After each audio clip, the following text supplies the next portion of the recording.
The applause rose warmly as Jude Law stepped onto the set, the familiar blend of admiration and curiosity rippling through the audience. He moved with an easy confidence, tailored jacket sitting neatly on his shoulders, his expression calm but focused. He greeted each of the hosts with polite nods and a brief smile, settling into his chair with the composed grace of someone well accustomed to live television. At first glance, nothing about him suggested volatility. If anything, he appeared thoughtful, almost reserved. Joy Behar welcomed him with a light joke, drawing a quick laugh from the audience and a courteous smile from Jude. The opening moments were smooth, even elegant. They spoke about his latest film, the challenge of portraying morally complex characters, and how storytelling could open space for empathy in a divided world. Jude spoke carefully, his words deliberate, his tone reflective. He emphasized nuance, the danger of reducing people to labels, and the responsibility artists carried when their work entered public discourse. Joy nodded along, occasionally interjecting with her trademark wit. "You've always taken on roles that live in the gray," she remarked. "Not heroes, not villains. That's where most people live," Jude replied. In contradiction, the audience murmured appreciatively. For several minutes, the exchange felt balanced, almost intellectual. Jude spoke about how quickly conversations now collapsed into absolutes, how complexity was often mistaken for weakness. Joy listened closely, tapping her notes lightly, clearly engaged. Then her tone shifted. "You talk about empathy a lot," Joy said, leaning back slightly. "But you've also criticized certain public movements for being overly moralistic. Isn't that a bit contradictory?" Jude paused, his fingers interlacing briefly as he considered his response. "I don't think empathy requires silence," he said. "I think it requires resisting the urge to simplify people into symbols." Joy tilted her head, "But some behaviors deserve to be judged." "Judged, perhaps," Jude replied calmly. "But not flattened. Judgment without understanding becomes performance." The audience stirred. Joy's smile tightened just a touch. "That sounds like avoiding accountability." Jude's posture stiffened, almost imperceptibly. "No," he said, more firmly now. "It sounds like resisting mob logic." A murmur rippled through the studio. Joy raised an eyebrow. "Mob logic, that's a strong phrase. When outrage replaces conversation," Jude said, "it fits." Joy folded her arms loosely. "So people expressing anger are just part of a mob now?" "Not at all," Jude replied. "But when anger becomes the only acceptable response, something's broken." The air in the studio cooled. The audience leaned forward, sensing the shift. Joy glanced briefly at the crowd, then back at Jude. "You're dismissing very real harm." "I'm asking for proportionality," Jude said. "And patience." Joy's tone sharpened. "Patience for whom?" "For people," Jude answered. "Flawed, complicated people." Joy shook her head slightly. "That sounds like privilege talking."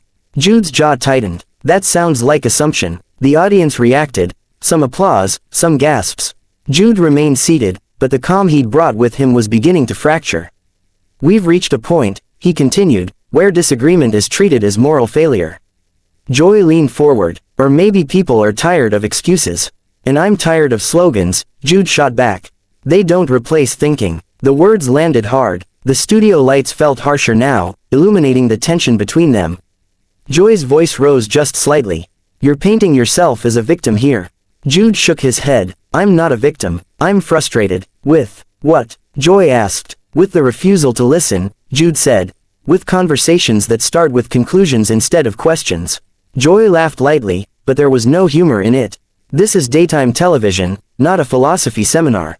"And that's exactly why this matters," Jude replied. "People are watching. They deserve more than outrage theater." The audience reacted louder now, applause breaking through in uneven bursts. Joy crossed her arms more tightly. "So now this show is theater." "Sometimes," Jude said, "when nuance is treated as betrayal." Joy's expression hardened. "You came here knowing what kind of discussions we have." "I came here to discuss," Jude said. "Not to be boxed into binaries." Joy leaned in. "You're implying we're not capable of nuance." "I'm implying it's being drowned out," Jude replied. The silence that followed was heavy. Even the other hosts seemed frozen, aware that the conversation had crossed an invisible line. Jude exhaled slowly, clearly trying to steady himself, but the frustration in his eyes was unmistakable now. "You ask people to be compassionate," he said, his voice still controlled but sharper. "But the moment they question your framing, they're treated as morally suspect." Joy bristled. "That's not fair." "Then prove me wrong," Jude said. The audience gasped softly. Joy opened her mouth to respond, then paused, clearly irritated. The easy rhythm of the interview was gone entirely. What remained was a brittle standoff, both sides unwilling to retreat. Jude leaned back slightly, but his hands were clenched now, the effort to remain composed visible. "I believe in accountability," he said. "I just don't believe in public shaming as a substitute for understanding." Joy Behar's laugh lingered in the air for a fraction of a second too long, sharp and dismissive, and something in Jude Law finally snapped. His posture, once composed and measured, shifted forward, his shoulders tightening as though he were bracing himself against an invisible weight. "Dramatic," Jude repeated, his voice rising despite his effort to contain it. "No, what's dramatic is pretending this isn't happening." Joy's eyes narrowed. "What exactly do you think is happening here?" "What's happening," Jude said, his words coming faster now, "is that disagreement has become a character flaw. And you don't even see it anymore." The audience stirred, a low rumble of anticipation filling the studio. Whoopi Goldberg raised a hand slightly, ready to intervene, but Jude was already moving past the point of polite restraint. "You ask questions," he continued, his tone sharpening, "but you only accept answers that fit inside a very narrow frame. Anything else gets dismissed as ignorance or privilege or moral failure." Joy leaned back, visibly irritated. "Oh please, you're exaggerating." Jude laughed again, louder this time, a short, bitter sound. "I wish I were." Sunny Hostin shifted in her seat, glancing between them. "Let's slow this down." "No," Jude said, cutting her off without turning. "This is exactly the problem. The moment things get uncomfortable, we rush to smooth it over instead of confronting it." Joy leaned forward, her voice firm. "You're not the authority on how this table works. And you're not the authority on everyone's morality," Jude shot back. Gasps echoed across the studio. Joy's face flushed. "Excuse me, you heard me," Jude said, standing abruptly. His chair scraped loudly against the floor, the sound slicing through the tension. The audience fell nearly silent.